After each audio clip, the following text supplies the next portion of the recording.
Hello everyone, this is Filmite explainer. আজ আমি হাজির হয়েছি একটি ইন্দোনেশিয়ান হরর মুভি নিয়ে, যেটি সম্প্রতি নেটফ্লিক্সে মুক্তিপ্রাপ্ত ব্যাপক সাড়া পাওয়া একটি মুভি, কারণ এটি ছিল সত্য ঘটনার উপর নির্মিত। কি হবে যখন হঠাৎ করে কবর থেকে মৃত লাশেরা উঠে চলে আসে এবং গ্রামের সকলকে মারতে শুরু করে? ইন্দোনেশিয়ার একটি নিস্তব্ধ গ্রামে ঘটেছিল এমনই ভয়াবহ একটি ঘটনা। গ্রামটির নাম ছিল পামালি, যেটির অর্থ হচ্ছে নিষিদ্ধ, আর এই নামের উপর ভিত্তি করেই মুভিটির নামকরণ করা হয়েছে পামালি দুসুন পচং।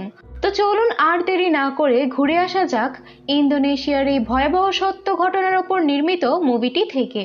মুভির শুরুতে আমরা ওঝাং নামের একটি লোককে দেখতে পাই, যে একটি লাশ দাফন করার জন্য মাটি খুঁড়ছিল। লাশটির সারা গায়ে ছিল অসংখ্য ভয়ঙ্কর ক্ষত। আমরা ওঝাংয়ের শরীরেও সেই একই রকমের ক্ষত দেখতে পারি। মূলত কোনো একটি অজানা রোগে এই গ্রামের বেশিরভাগ মানুষই আক্রান্ত হয়ে আছে, যার কারণে একে একে ঘটছে গ্রামবাসীর অস্বাভাবিক মৃত্যু। এরপর ওঝাং লাশটি কবর দেওয়ার পর শীষ বাজায়, আর তার সাথে সাথে গ্রামের সকলেই শীষ বাজাতে শুরু করে। মূলত এটি এই গ্রামের নিয়ম ছিল, কোনো লাশ কবর দেওয়ার পর শীষ বাজাতে হয় সকলকে। দেখা যায় ওঝাংয়ের সামনে ছিল অসংখ্য লাশ, যেটি তাকে একাই কবর দিতে হতো। এরপর দৃশ্য পরিবর্তন হলে আমরা সকালে 3জন ডক্টরকে এই গ্রামে যেতে দেখি। তারা সেই গ্রামটিতে যাচ্ছিল সেখানকার মানুষদেরকে মহামারীর হাত থেকে বাঁচানোর জন্য। তখনই সেখানে দুটি ছেলে আসে, যাদের নাম ছিল সেসেপ এবং দেদেন। মূলত তারা গ্রামে যাচ্ছিল সেখানকার লাশগুলোকে দাফন করার জন্য। এরপর ইউসুফ নৌকা চালিয়ে তাদেরকে নিয়ে যায় সেই অভিশপ্ত গ্রামের দিকে। নৌকা থেকে নামার পর বিশাল একটি জঙ্গল পার হয়ে তারা পৌঁছে যায় সেই গ্রামটিতে। গ্রামের প্রায় বেশিরভাগ মানুষই মারা গিয়েছে, আর যে সকল বাড়িতে কেউই ছিল না সেই বাড়িগুলোতে ক্রস চিহ্ন দিয়ে রাখা হয়েছে। এরপর তারা এসে পৌঁছায় সেখানকার একটি হসপিটালে। কোনো একটি অজানা ভাইরাসের কারণে সেখানকার প্রত্যেকটি রোগীর শরীরেই ছিল ভয়ঙ্কর রকমের ক্ষত, আর অন্য একটি রুমে রাখা হয়েছে মৃত লাশগুলো। যেহেতু এই গ্রামের একমাত্র কবর দেওয়ার লোক ছিল ওঝাং, এখন সেও আক্রান্ত হয়ে পড়ায় অনেকগুলো লাশ জমে গিয়েছে, আর সেই লাশগুলোকে কবর দেওয়ার জন্যই সেসেপ এবং দেদেনকে ডাকা হয়েছে।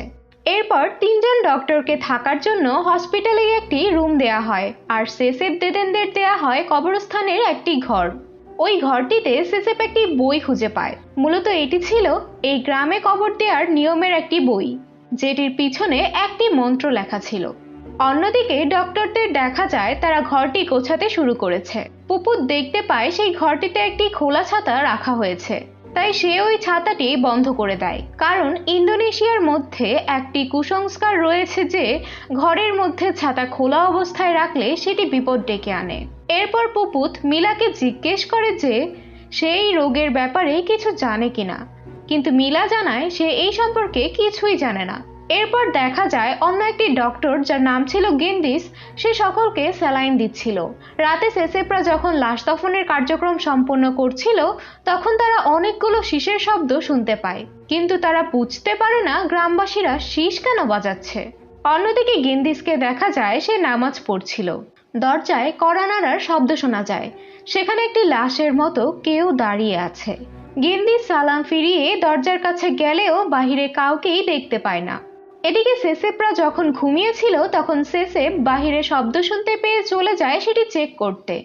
এ সময় তার চারিদিকে অসংখ্য লাশ দাঁড়িয়েছিল, কিন্তু সেগুলো দেখার আগেই দেদেন তাকে ওই স্থান থেকে নিয়ে চলে যায়। পরদিন এনিং নামের একটি বাচ্চা মেয়ে আসে হসপিটালে এবং গেন্দিসকে অনুরোধ করে যেন সে তার বাসায় গিয়ে তার মায়ের চিকিৎসা করে, কারণ তার মা এতটাই অসুস্থ ছিল যে হসপিটালে আসতে পারছিল না।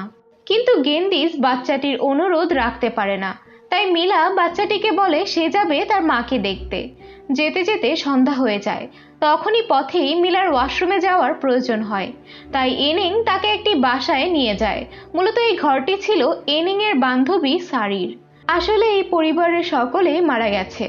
এরপর মিলা যখন ওয়াশরুমে যায় তখন বাচ্চা মেয়েটা তার বান্ধবীর আঁকা ড্রয়িংগুলো দেখছিল। হঠাৎ এনিং সেখানে তার বান্ধবীর উপস্থিতি টের পায়, যেটি বুঝতে পেরে বাচ্চা মেয়েটা খুবই ভয় পেয়ে যায়। মিলা তখনই সেখানে আসলে এনিং তাকে দেখায় যে পর্দার পেছনে কেউ লুকিয়ে আছে। পর্দাটি সরাতেই সেখানে একটি মৃত লাশের মতো ডাইনিকে তারা দেখতে পায়। অতঃপর তারা তখনই সেই স্থানটি দ্রুত ত্যাগ করে। অন্যদিকে সেসেপ ওয়াশরুমে গেলে সেখানে পানি না থাকায় ডেদেনকে ডাকতে থাকে পানি দেওয়ার জন্য। তাই সে কুয়োতে গিয়ে পানি তোলার জন্য যখন বালতিটি উপরে টানছিল, তখনই কুয়োর ভেতর থেকে কেউ একজন বালতিটি টেনে ধরে রাখে। ডেদেন এতে প্রচণ্ড ভয় পেয়ে যায়, কারণ কুয়োর ভেতর থেকে ডেদেনকে কেউ একাধারে ডাকছিল। এদিকে সেসেপ দেখে ওয়াশরুমের উপরের দিকে একটি মরা লাশের মতো আত্মা তার দিকে তাকিয়ে আছে। অতঃপর তারা দুজনেই ভয়ে সেখান থেকে দৌড়ে হসপিটালে আসে, যেন এসব ঘটনা গেন্ডিস এবং পুপুতকে জানানো যায়। তারা সকলেই বুঝতে পারে যে সামনেই তাদের সকলের সাথে ঘটতে চলেছে ভয়ঙ্কর কিছু। এরপর মিলাকে দেখা যায় যে এনিংদের বাড়িতে পৌঁছে গেছে। মিলা দেখে এখানেও একটি ছাতা খোলা অবস্থায় রয়েছে। তখনই পেছন থেকে একটি লাশ মিলাকে দেখছিল, কিন্তু এনিং সেখানে আসতেই লাশটি গায়েব হয়ে যায়। এরপর আমরা হসপিটালের দৃশ্য দেখতে পারি। তারা সকলেই পুপুতকে হসপিটালে রেখে মিলাকে খুঁজতে যায়। হঠাৎ পুপুত সেই লাশঘর থেকে কিছু একটা শব্দ শুনে সেই রুমে যায় চেক করতে।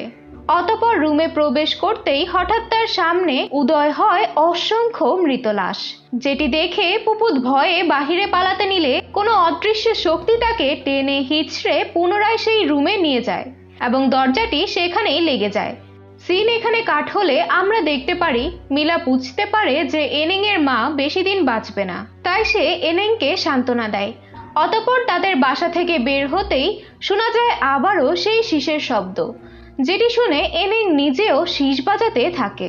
এই শীষ দেওয়ার ব্যাপারটি মিলা তাকে জিজ্ঞেস করলে এনিং জানায় এটি এই গ্রামেরই নিয়ম, অর্থাৎ এখানকার কেউ মারা গেলে তারা সকলে একসাথে শীষ বাজায়। এরপর মিলা জিজ্ঞেস করে তাহলে ঘরের ভেতর ছাতা কেন খোলা রাখা হয়েছিল। এনিং জানায় এটিও এই গ্রামেরই নিয়ম, ঘরের ভেতর ছাতা খোলা রাখলে আত্মা বা খারাপ কিছু ঘরে প্রবেশ করে না। এখানে মিলা রিয়েলাইজ করতে পারে যে এই গ্রামের নিয়মগুলো বাহিরের দুনিয়া থেকে পুরোপুরি উল্টো। এরপর মিলা হসপিটালের উদ্দেশ্যে একাই রওনা হয়। পথে ছিল একটি জঙ্গল, যেখানে রয়েছে বিশাল আকৃতির নানা ধরনের গাছপালা। সে অনেকক্ষণ ধরে চলাচল করার পরেও ঘুরে ফিরে বারবার একটি স্থানে এসেই ঘুরপাক খাচ্ছিল। মনে হচ্ছিল যেন সে কোনো গোলক ধাঁধায় ফেসে গেছে।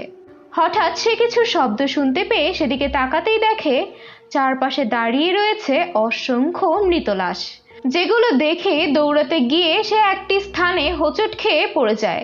অতঃপর লাশেরা তাকে ঘিরে ধরতে শুরু করে। মিলা সেখানেই জ্ঞান হারায়। হঠাৎ তার জ্ঞান ফিরলে দেখতে পায় সে হসপিটালের ঘরের মধ্যেই শুয়ে রয়েছে। তার পাশেই ছিল সেসেপ, অর্থাৎ তারা মিলাকে সেখান থেকে সুস্থ অবস্থায় ফিরিয়ে আনতে সক্ষম হয়েছে।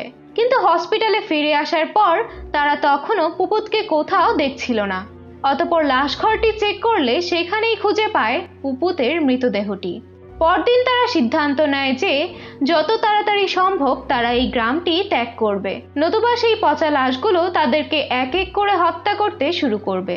কিন্তু মিলা এই ব্যাপারটিতে অসম্মতি জানায়, কারণ তারা চলে গেলে গ্রামবাসীদের দেখার জন্য এখানে আর কেউই বেঁচে থাকবে না। অতঃপর এগুলো নিয়ে গেন্ডিসের সাথে তার ঝামেলা বেঁধে যায়। তাই গেন্ডিস একাই বেরিয়ে পড়ে এই স্থানটি ত্যাগ করার উদ্দেশ্যে। এরপর আমরা এনিং এর মাকে শুয়ে থাকতে দেখতে পাই, যেখানে বাহিরেই একটি পচা লাশ তার দিকে তাকিয়েছিল, যেটা দেখে সে ভয়ে তখনই এনিংকে ডাক দেয়। কিন্তু এনিং এসে সেখানে কিছুই দেখতে পায় না, তাই সে জানালাটি লাগিয়ে রুমে চলে যায়। ঠিক ওই মুহূর্তে ওই লাশটি হঠাৎ উদয় হয় এনিং এর মায়ের উপর। লাশটি তার মুখ থেকে কিছু একটা এনিং এর মায়ের মুখে প্রবেশ করাতে থাকে। এতে তার মা সেই স্থানেই মারা যায়। এরপর ডেদেনকে দেখা যায় সে তার বিছানায় ঘুমিয়েছিল। উঠে আয়নার কাছে গিয়ে চেক করতেই দেখতে পায় তার বুকেও সেই অজানা ভাইরাসটির ক্ষতের চিহ্ন। তারপর সে রুমের বাহিরে আসতেই সেখানে সেসেপকে বসে থাকতে দেখে, কিন্তু হারিকেনের বাতিটি জ্বালানোর পর সেসেপের দিকে তাকাতেই সেখানে দেখে সেসেপ নেই। অতঃপর সেসেপকে খুঁজতে খুঁজতে তার রুমে গেলে সেখানে তার নিজেরই মৃতদেহটি পড়ে থাকতে দেখে। আর এই দৃশ্যটি দেখে সে তখনই ভয়ে দৌড়ে বাহিরে চলে আসে। সেখানেই সেসেপ এবং মিলার দেখা পায়। ডেদেন তাদেরকে বলে যে সে মরতে চায় না, তাই সে এখনই এখান থেকে চলে যেতে চায়। ওই সময় এনিংও তাদের কাছে আসে এবং বলে যে তার মা আর বেঁচে নেই। এটি শুনে তারা তিনজন যায় এনিং এর মায়ের লাশটি নিয়ে আসতে। এ সময় তারা গ্রামের আশেপাশে প্রতিবেশীদের কাছে সাহায্য চাইছিল, কিন্তু তখনই তারা বুঝতে পারে যে এই গ্রামে আর একটি মানুষও জীবিত নেই। অন্যদিকে সেসেপ কবরস্থানে গিয়ে কবর দেয়া লাশগুলো চেক করতে থাকে, দেখার জন্য যে লাশগুলো কবর থেকেই উঠে আসছে কিনা। এদিকে দেদেন মোবাইল ফোনে ইউসুফের সাথে যোগাযোগ করার চেষ্টা করছিল। সে বলে যত তাড়াতাড়ি সম্ভব তাদেরকে এখান থেকে নিয়ে যেতে। তখনই তার ফোনটা হাত থেকে কুয়োর ভেতর পড়ে যায়। অনেক কষ্টে সে তার মোবাইলটি উদ্ধার করতে পারলেও তখনই কুয়োর ভেতর থেকে একটি হাত এসে তাকে টেনে ভিতরে নিয়ে চলে যায়। এদিকে গেন্দিসও সেই জঙ্গলে পথ হারিয়ে ফেলেছিল। কোনোভাবেই সে নদীর পথটি খুঁজে পাচ্ছিল না। হঠাৎ সেখানে কিছু শব্দ শুনতে পেয়ে তাকাতেই দেখে এটি ছিল পুপুদের মৃত লাশ। লাশটি তার কাছে সাহায্য চাইছিল, কিন্তু তার ভয়ঙ্কর রূপ দেখে গেন্দিস তখনই সেই স্থান থেকে দৌড়ে পালায়। সেসেপকে দেখা যায় কবর খুঁড়তে যেয়ে সে কিছু একটা লক্ষ্য করে, যার ফলে সে দৌড়ে রুমে গিয়ে ওই বইটি চেক করে যেটিতে লেখা রয়েছে এখানকার কবর দেওয়ার নিয়ম। বইটিতে দেখতে পায় এখানকার নিয়ম হচ্ছে লাশগুলোকে উল্টোভাবে কবর দিতে হবে, অর্থাৎ অন্যান্য নিয়মগুলোর মতো দাফনের কার্যক্রমটাও ছিল উল্টো। বইটিতে এটিও লেখা ছিল যে যদি কখনো এই নিয়মের হেরফের হয় তাহলে পুরো গ্রামটি কবরস্থানে পরিণত হয়ে যাবে। এরপর মিলা তাকে ডাক দিলে সেসেপ বাহিরে এসে তাকে বলে এইসব সর্বনাশের পিছনে সেই দায়ী। এখানকার কবর দেওয়ার নিয়মটি না জেনেই সে এই কাজটি শুরু করেছিল, অর্থাৎ ভুল নিয়মে লাশগুলো কবর দেওয়ার কারণেই প্রতিটি লাশ এখন উঠে এসে গ্রামবাসীদেরকে হত্যা করতে শুরু করেছে। তাদের এইসব কথাবার্তাই চলছিল, এমন সময় হঠাৎ তারা লক্ষ্য করে এনিং তাদের সাথে নেই। আসলে এনিং তখন অন্ধকারে এগিয়ে যাচ্ছিল তার মৃত বাবা মায়ের কণ্ঠস্বর অনুসরণ করে। যখন এনিং তার বাবা মায়ের সামনে আসে দেখা যায় তখনই তারা তাদের লাশ রূপ ধারণ করে, যেটি দেখে ভয়ে এনিং তখনই জোরে চিৎকার করে। শব্দ শুনে সেসেপ এনিংকে তখনই সেখান থেকে নিয়ে চলে যায় এবং রুমে এসে খাটের নিচে লুকিয়ে পড়ে। দেখা যায় তখনই একটি লাশ ওই রুমে প্রবেশ করে খাটের উপর উঠে যায়। কিছুক্ষণ পর সেসেপ ভেবেছিল লাশটি হয়তো সেখান থেকে চলে গেছে। অতঃপর যখনই তারা বেরোতে নিবে তখনই লাশটি তাদের সামনে আসে। অপরদিকে মিলা কুয়োর ভেতর তাকাতেই দেখতে পায় সেখানে দেদেনের লাশটি পড়ে আছে। তখনই সেসেপ এবং এনিং সেখানে আসলে মিলা দেদেনের খবরটি তাদেরকে জানায়। এখন তারা এই স্থানটিতে আর এক মুহূর্তও থাকতে রাজি ছিল না, তাই তখনই তিনজন দৌড়ে পালাতে শুরু করে। দেখা যায় তাদের পেছনে গ্রামের মধ্যে রয়েছে অসংখ্য মৃত লাশ, যারা দাঁড়িয়ে তাদেরকে দেখছিল।